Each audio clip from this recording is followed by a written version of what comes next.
عائشہ صدیقہ رضی اللہ تعالیٰ عنہ فرماتی ہیں حضور گھر میں نا اکثر اپنی پہلی زوجہ سیدہ خدیجہ الکبریٰ رضی اللہ تعالیٰ عنہ کا ذکر چھیڑ دیتے تھے اکثر.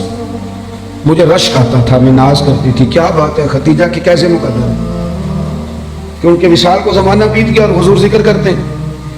کہتی ہیں میرا دل تھا کبھی حضور سے پوچھوں گی. ایک دن نا نبی کریم علیہ السلام گوشت لائے اور مجھ سے فرمایا کہ آج تک گوشت پکاؤ. کہتی وہ گوشت میرے سامنے ہے, میں صاف کرنے لگی تو محبوب کریم علیہ السلام نے فرمایا ذرا شوربہ زیادہ کرنا. میں نے کہا یا رسول اللہ صلی اللہ علیہ وسلم کچھ مہمان آئیں گے؟ تو حضور فرمانے لگے نہیں, مجھے پتہ چلا مدینے میں نا خدیجہ الکبریٰ کی کچھ سہیلیاں آئیں تو تم شوربہ زیادہ پکانا, میں کچھ سالن انہیں بھی بھیجوں گا. میں کہہ رہا ہوں ذرا رشتے کے احساس کی شدت کو ملاحظہ کریں.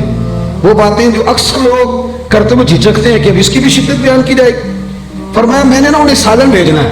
حضرت عائشہ صدیقہ کہتی ہے میں نے جھجکتے سنبھل کر سوچ کر مسجع مقفع بڑی احتیاط سے نظریں جھکا کے ایک جملہ کہا. میں نے کہا یا رسول اللہ صلی اللہ علیہ وسلم اللہ نے آپ کو جوان اور خوبصورت بیویاں دی ہیں, آپ تو ہر وقت حضرت خدیجہ کا ذکر کرتے ہیں. کہتی ہیں میں نے تو بات کر دی اور میں خاموش ہو گئی. اب میری جرت نہیں تھی کہ نظر اٹھا کے دیکھوں چہرہ نور کا رنگ کس طرح کا ہے. جھجک رہی تھی. پوری ہمت کر کے میں نے ذرا نظر اٹھائی تو حضور کے چہرے پہ جلال تھا. تو محبوب فرمانے لگے عائشہ آج بات کی, آج کے بعد نہ کرنا. یا رسول اللہ کیا ہوا؟ فرمایا عائشہ میرے پاس جتنے لوگ آئے ہیں نا وہ سکھوں کے وقت آئے ہیں, خدیجہ تو میرے دکھوں کی ساتھی ہے. فرمایا لوگ مجھے پتھر مارتے, میری راہوں میں کانٹے بچھاتے, میں پریشان ہو کے گھر لوٹتا. اس وفادار بیوی کے ایک ہاتھ میں دودھ کا پیالہ ہوتا, ایک ہاتھ میں کھجوریں ہوتی, کھجور کھلا کے دودھ پلا کے بستر بچھا کے کہتی محبوبہ غم نہ کرنا اللہ بڑی شان عطا فرمائے گا. اتنی شدت رشتوں نے پیدا کر دی, اتنا احساس. حضرت عائشہ کہتے ایک بوڑھی اماں حضور سے ملنے آئی تو نبی پاک نے بڑا ہی پیار کیا, کھانے کھلائے, حضور بڑی محبت سے باتیں کرتے رہے. نبی کریم علیہ السلام نے جاتے دفعہ تحفے بھی دیے. صاحب کنز الانوار لکھتے ہیں حضرت عائشہ کہتی میں نے کہا حضور مہمان تو روز آتے پر اتنا پیار. کون تھی بی بی؟ محبوب فرمانے لگے خدیجہ الکبریٰ کی سہیلی تھی, یہ آتی تھی خدیجہ ٹائم دیتی تھی. کیا خوبصورت جملہ ہے. فرمایا میں نے آج خدیجہ کے طریقے کو زندہ رکھا ہے, میں نے اسے وقت دیا. حسن العہد من الایمان. محبوب فرمانے لگے اچھے طریقے سے رشتے نبھانا یہ بھی ایمان کا حصہ ہے. او میرے دوست رشتوں کی شدت ہو او یار چھوڑ, ایسے ہی تو باتیں سن کے ادھر ادھر سے اپنے سگے بھائی کا مخالف ہو گیا. بھائی سے پیار کر, بھائی سے محبت کر. میلاد کا معنی رشتوں میں حسن پیدا کرنا. ایک صحابی نے آ کے عرض کی یا رسول اللہ یہ میرا بھائی آپ کے پاس ہی بیٹھا رہتا ہے, مشکات میں موجود, سارے کام تو مجھے کرنے پڑتے ہیں. تو میلاد والے محبوب نے کیا خوبصورت جملہ کہا. فرمایا جا کے ڈیوٹی کر, رب جو تجھے رزق دیتا ہے نا وہ اس کی برکت سے عطا کرتا ہے. تو یار بہن کے لیے جو جذبات نبی پاک نے بیان فرمائے. حضرت شیمہ حضور کی رضائی بہن تھی. توجہ ہے میری بات پر؟ میں ایک شکوہ کر لوں آپ دوستوں سے ہلکا سا. بھائی نہ یاروں کو ٹائم دیتے ہیں, بہنوں کو نہیں دیتے, فون بھی نہیں کرتے. بہن پردیس میں نا انتظار کرتی رہتی ہے کہ چلو کبھی بات کریں. میں آپ کو بڑی ذمہ داری سے کہتا ہوں, میرے ایک سنگی نے ایک دفعہ کہا کہ پیر صاحب میرے لیے دعا کرنا. تو میں نے اسے کہا یار میں تو مصروف آدمی ہوں, میں کوشش کرتا ہوں کہ یا اللہ جن نے دعاؤں کے لیے کہا سب کے قبول کر. کہنے لگا میں بڑا پریشان ہوں, نام لے کے کرے. میں نے کہا میں نہیں وعدہ کرتا. ہاں اگر تم نے صحیح دعا کرانی ہے نا رونے والی تو اپنی بہن سے کہے. وہ تو اشارہ دے جا کے میرے لیے دعا کرنا تو مسلح بھگو دے گی رات کو رو. ہاں بیٹی سے کہے. اور اگر بہت جلدی قبول کرانی ہے تو پھر اپنی اماں کے کان میں کہے. پھر دیکھ تیرے لیے کس طرح دروازہ کھلتا ہے. اور میرے نبی کریم نے وعدہ بھی فرمایا ہے. حضور فرماتے ہیں جب ماں باپ اولاد کے لیے ہاتھ اٹھاتے ہیں تو رب خالی لوٹاتا ہی نہیں. حضور نے نا یہ احساس. لیکن نا آج لبرل لوگ کھڑے ہوتے ہیں تو وہ کہتے ہیں جی اسلام نے جی بہنوں کا حصہ آدھا رکھا ہے اور بھائی کا ڈبل رکھا ہے. میں کہتا ہوں تم نے دین سیکھا ہی نہیں. ہمارے پاس آؤ ہم تمہیں بتائیں. بیٹی کا حصہ زیادہ ہے بیٹے سے. کہتے ہیں یہ تو ڈبل ہے. اور میں نے کہا خدا کے بندے عورت کا حصہ سنگل ہے, پر یہ بتاؤ اس کے ذمہ کوئی حق ہے؟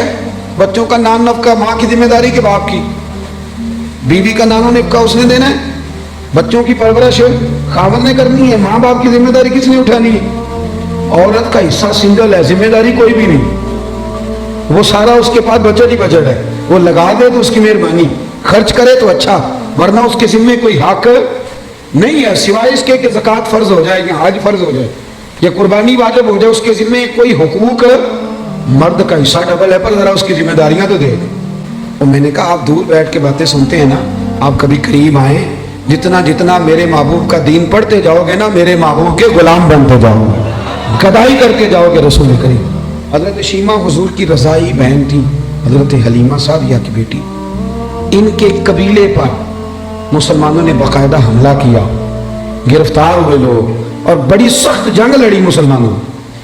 یہ جب آئی نا مدینے تو حضرت ابو ہریرہ کہتے ہیں آگے کہنے لگی میری نا اپنے نبی کریم علیہ السلام سے ملاقات کراؤ۔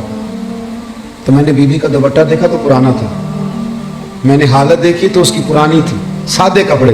کہنے لگی کراؤ نا میری ملاقات۔ اللہ اکبر، 2-3 دفعہ کہا تو میں نے کہا تم کون ہو؟ کہنے لگی جا کے نا تو محبوب کی بارگاہ میں عرض کرو کہ یا رسول اللہ شیمہ آئی ہے، کان میں کہو۔ حضرت ابو ہریرہ کہتے ہیں کہ میں اس کی باتیں سن رہا تھا، مجھے یقین نہیں تھا، میں نے کہا یہ بی بی کس طرح بول رہی ہے؟ یہ اعتماد اگر ہوتا ہے تو صرف بہن کو ہی ہوتا ہے، یہ رنگ اسی کا ہوتا ہے۔ کہتے ہیں میں گیا اور میں نے جا کے حضور کے کان میں کہا یا رسول اللہ، بی بی یہ سادے سے کپڑے جو لوگ گرفتار ہو کے ان میں آئی، کہتی میرا نام شیمہ ہے۔ ابو ہریرہ کہتے ہیں محبوب نے تو دونوں مقدس آنکھیں کھول کے میری طرف دیکھا، فرمایا شیمہ؟ یا رسول اللہ، ہاں۔ کہتے ہیں حضور اتنی تیزی سے اٹھے کہ چادر مبارک ممبر پہ رہے۔ محبوب گھر لے گئے، کہا عائشہ کو بھی بلاؤ، فاطمہ کو بھی بلاؤ، سردار افسا کو بھی بلاؤ، میری ہمشیرہ آئی ہے۔ کھانے بننے لگے، خدمتیں ہونے لگی۔ سارا زمانہ ترستا ہے کہ مدینے میں کوئی کلی بن جائے، پر میرے محبوب فرمانے لگے شیمہ تو پسند کرے تو تیرے لیے مدینے میں مکان نہ بنا دوں، اگر تو کہے تو میرے پاس رہ جا میری بہن، یہاں رہ جا۔ حضرت عائشہ کہتی میں رو رہی تھی کہ محبوب اتنا پیار، اتنی محبت، وہ رضائی بہن کے ساتھ۔ میلاد تو احساس کا نام ہے، تیرے اندر احساس ہی نہ ہو اور تو خالی نعرے لگا کہ گھر لوٹ آئے، تو میلاد کو کیا سمجھا؟ تو مقصد تک کیسے پہنچا؟ میرے عزیز غور کرے۔ حضرت شیمہ کہنے لگی نہیں میں نے واپس جانا ہے، اور میں ٹھیک ہے میں تیاری کرا دیتی ہوں۔ کہنے لگی یہ کھیلی نہیں جاؤں گی، میرا جتنا قبیلہ گرفتار ہوا سارا آزاد کروں۔ حضرت عائشہ کہتی ہیں پہلے جتنی بھی باتیں ہوتی تھی مشورے سے ہوتی، صحابہ کو بلایا جاتا، مشورہ کیا جاتا، لیکن ادھر بہن کے لب ہلے آزاد کر دیں، ادھر حضور نے مشورہ نہیں لیا، فرمایا جا سارے ہی آزاد ہیں بغیر مشورے۔ احساس کا نام میلاد، پوری دنیا کے احساس کا پیغام اگر دیا جا سکتا ہے تو میلاد شریف کے نام پر دیا جا سکتا ہے، میلاد النبی کے نام پر۔ ایک بات اور کرتا ہوں بات سمیٹنے سے پہلے، حضرت ام ایمن رضی اللہ تعالیٰ، یہ حضرت عبداللہ جو محبوب کے والد گرامی ہیں، حضرت عبداللہ رضی اللہ تعالیٰ عنہ کی آزاد کردہ کنیز، حضرت آمنہ کی بھی انہوں نے خدمت کی، نبی کریم کو دودھ بھی پلایا۔ مکہ مکرمہ سے ہجرت کر کے لوگ مدینے آئے تو یہ بھی آئی تھی، تو جن لوگوں کو نبی پاک صلی اللہ علیہ وسلم نے بھائی بھائی بنایا تو انہوں نے پھر اپنی جائیدادیں آدھی دے دی تھی، آپ نے سنی ہوئی یہ بات۔ حضرت ام ایمن کو بھی ایک باغ ملا، جب خیبر کے علاقے فتح ہو گئے، بنو نضیر بنو قریظہ کی جائیدادیں آ گئی، تو نبی پاک صلی اللہ علیہ وسلم نے صحابہ سے فرمایا کہ یہ جو مہاجر ہونا اب یہ تم جائیدادیں لے لو اور اپنے انصار بھائیوں کی زمینیں واپس کر دو۔ سب نے واپس کر دی۔ حضرت ام ایمن کو ایک باغ ملا ہوا تو حضور نے فرمایا آپ بھی واپس کر دیں، بوڑھی تھی، رضائی والدہ تھی، آپ بھی واپس کر دیں۔ کہنے لگی میں تو نہیں کرتی، میں تو نہیں کرتی۔ اب نبی پاک کو کوئی انکار کر سکتا ہے؟ میں نہیں کرتی، مجھے تو پیار ہو گیا۔ حضرت عائشہ صدیقہ رضی اللہ تعالیٰ نے کہنے لگی ام ایمن آپ حضور کو انکار کر رہی؟ محبوب فرمانے لگے عائشہ آپ بیچ میں نہ بولو، میں جانوں اور ماں جانے۔ حضرت عائشہ کہتی ہیں میں اس حسن کے قربان جاؤں، حضور منا رہے ہیں نبی کریم، اللہ کرے آپ کو سمجھ آئے۔ یہ جوان بچوں کو میری بات، کبھی کبھی اماں کو منایا کرو، اور یار کبھی کبھی والد سے کہا کرو کہ ابا جی بیٹھو موٹر سائیکل پہ، سردیوں کے کپڑے نہ لے کے آئے۔ کبھی کبھی اماں سے کہا کرو کہ اماں جی آج میرا دل کرتا ہے میری مرضی کا کھانا بناؤ اور کھانا نہ میرے آنے تک دونوں مل کے کھائیں۔ اس احساس کا نام میلاد ہے۔ نبی کریم صلی اللہ علیہ وسلم جناب ام ایمن کو منانے لگے، اماں دے دے، سب نے دے دیا۔ کہنے لگے مجھے پیار بڑا ہو گیا، اتنے سال بیت گئے، مجھے اس باغ سے پیار ہے۔ حضور حضرت ام ایمن کو ساتھ لے کے گئے، پہلے ایک باغ دکھایا، کہنے لگی میں نہیں یہ لیتی، اور دوسرا دکھایا یہ بھی نہیں لیتی، چوتھا باغ دکھایا تو کہنے لگے یہ ملے تو میں دے دوں گی۔ محبوب فرمانے لگے الحمدللہ الحمدللہ، انصاری کا باغ بھی واپس ہو گیا ہے اور میری اماں بھی راضی ہو گئی۔ تھوڑا احساس پیدا کریں، عزت دینی شروع کر دیں۔ اب یقین کریں معاشرے میں ہر بندہ باعزت ہو جائے، پیار کرنا شروع کر دیں، آپ یقین کریں معاشرے سے ساری نفرتیں ختم ہو جائیں. آپ ایک دوسرے کو خوشبو بانٹنی شروع کر دیں, یقین کریں ہر تعفن, ہر بیماری دور ہو جائے گی. ہمسائے کا دروازہ صاف کرنے کا ارادہ کر لو, اللہ کریم ہمارے گھروں کو بھی صفائی عطا کر دے گا. میں اپنے دوستوں سے کہا کرتا ہوں, ایک صاحب ایک دفعہ کہنے لگے بڑے علاج کرائے, بڑے تعویذ لیے, لیکن اللہ نے اولاد نہیں دی. تو میں نے کہا یار اگر نہیں نہ دی تو پھر اللہ کی حکمت ہے.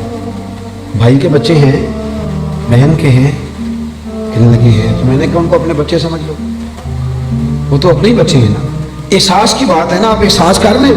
آپ یقین کریں ایک بزرگ تھے, ان کے پوتے بیانے کے قابل ہو گئے تھے, تو بڑی فکر کرتے تھے گھر کی. تو ان کے بچے مجھے کہنے لگے ابا جی فکر سے بیمار ہیں, انہیں سمجھائیں. تو میں نے کہا بابا جی آپ چھوڑ کیوں نہیں دیتے؟ کہنے لگے بچپن سے ہی فکر والا ہوں, ماں باپ کی بڑی کی ہے, بہن بھائیوں کی بھی بڑی کی ہے, اولاد کی بھی بڑی کی ہے. جب تک زندہ ہوں فکر ہی کرتا ہوں. میرا دل کرتا ہے میری زندگی میں پوتے پوتیاں بھی اپنے اپنے گھر والے ہو جائیں. تو اگر تو احساس ہو گیا تو پھر تو بڑی بات ہے, نہ ہوا تو نہ ہوا. اپنی زندگی میں شعور لائیں. اگر ہم تھوڑا تھوڑا کر کے میلاد کو اس کے حسن کے ساتھ سجانے لگے, پیار کرنے لگے, اور کم از کم یہ سارے دن ہی ہمارے درود و سلام میں گزر جائیں, یہ سارے دن. اور اگر 12 ربیع الاول شریف کو بھی کسی نے 5 نمازیں نہ پڑھی تو پھر شکوہ کرنے والا شکوہ تو کرے گا نا, اور صحیح کرے گا کہ وہ نماز جس کے بارے میں نبی پاک نے فرمایا نماز پڑھو گے تو میری آنکھیں ٹھنڈی ہو جائیں گی. تو میں نماز پڑھ کے بھی تو انسان نبی کریم کو راضی کرتا ہے نا. بہت ساری چیزوں کو آپ حدود میں لائیں. آپ کے شہر کا مجھے نہیں پتا, میں نے اپنے شہر میں دوستوں سے ہاتھ باندھ کی گزارش کی, ہاتھ باندھ, باقاعدہ ہاتھ باندھ.